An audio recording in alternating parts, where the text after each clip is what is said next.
Welcome to week 5, everyone. This week we're going to work specifically on our websites with two components. One, the general site design. We'll do an assignment based on that. And then two, we'll talk a little bit about credit card payments.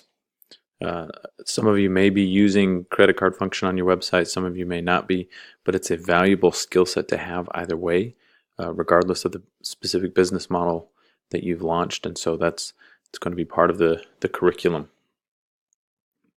Let's jump into the first assignment, site design guidelines. For this assignment, what we want you to do is compare websites that have a similar business model or similar approach. One of the great things about online business is typically you'll find someone who's doing, if not the exact same business, but a similar business model, and you can pull some good ideas and some positive things that they've done and integrate them into your website. And so what you'll want to do for this is first there's some basic reading on designs. I do recommend them just because web design evolves so quickly. I built my first website, I believe it was 10 years ago, and what we did then and what we looked for then is very different. The design trends and expectations of consumers evolve very rapidly in web design. So it's helpful to read what's important to consumers, and these two readings are very helpful for that. Next, you want to go to two successful websites that operate under the same type of business. In a Word document, you'll provide those URLs and list 5 similarities you see between those two websites, and then choose a website that would be a good pattern for your site. Now make sure you add your explanation as to why, and then describe 4 pages that you'll include and explain your rationale a bit behind them.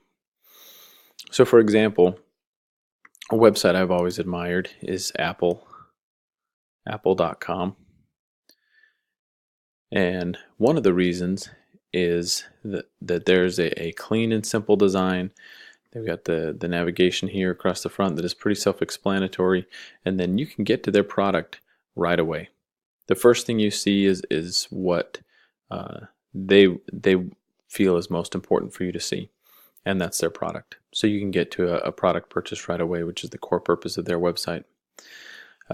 You'll notice that all they have is the Apple logo. They don't have a tagline or anything like that. That's because Apple is such a well-known brand around the world. You'll want to include more than your logo. You'll want some sort of tagline or a brief explanatory sentence about who you are and what you do.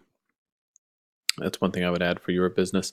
But Apple may not fit your business model. That may not be what you're trying to follow. So you'll want to find a couple websites that you admire that you can pull from, and then do your write-up, and hopefully that helps get the proverbial juices flowing as you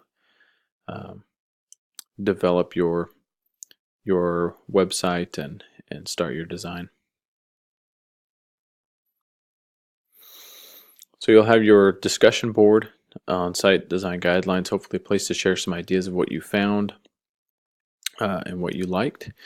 And then next will be credit card payments. For this instruction, we are going to focus on PayPal. I know there are other credit card functions out there. PayPal is the most common. I do recommend using PayPal. If you want to use another product, you certainly can. But PayPal is the most widely used. And the instructions here will teach you a bit about PayPal, and it will show you how to create a button and a code snippet for that.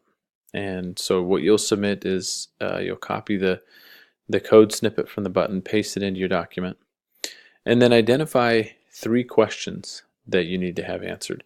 And this is a great exercise to do anytime you're adding something new to your website, or anytime you're adding something new to your business.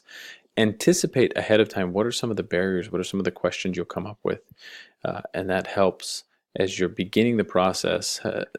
Helps you think through and prevent sometimes some of those barriers. So that's a helpful activity to do no matter what, but specifically for this assignment, you'll need to think through 3 questions you need to have answered to know if the button will really work for your business.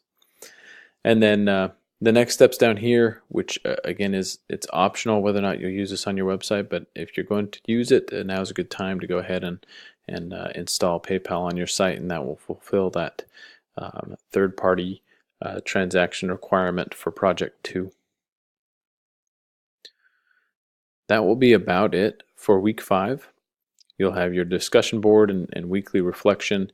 This down here, student feedback to instructor, please take time if you can to offer some feedback. I make changes every semester based on student feedback.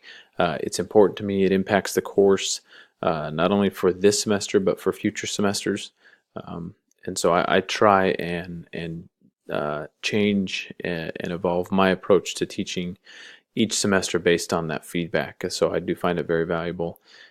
If you have time, please do take a moment to offer some feedback. Tell me what's working, what's not working, what needs to change, what we need to do better to make it a better experience for you. Thanks, everyone.